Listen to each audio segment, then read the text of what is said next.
Peut-être que vous l'avez remarqué, mais on déprime aussi en été. Et oui. Selon la psychologue Kelly Rowan, la dépression saisonnière n'arrive pas qu'en hiver, quand les jours se raccourcissent et qu'on commence à manquer de lumière.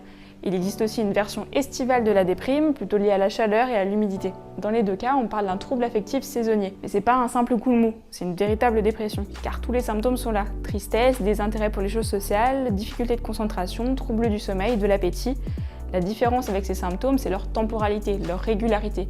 Ils arrivent toujours à la même période, en hiver ou en été, et ils disparaissent tout seuls après quelques mois. Pour le moment, les chercheurs ne savent pas vraiment expliquer pourquoi. Du coup, ils spéculent. Kelly Rowan parle notamment d'un bouleversement du rythme circadien, de rétine qui capterait moins bien la lumière, ou d'un dysfonctionnement des systèmes de thermorégulation. Globalement, on manque clairement de recherche. Par contre, question traitement, plusieurs études ont montré l'efficacité de la luminothérapie ou des thérapies cognitives et comportementales sur la dépression hivernale. Pour la déprime estivale, c'est beaucoup plus pauvre. Une seule étude menée sur une seule patiente a été réalisée à ce jour. Pour la psychologue Kelly Rowan, il s'agit à présent de tout reprendre à zéro et d'enfin s'intéresser aux effets de la chaleur sur le psychisme.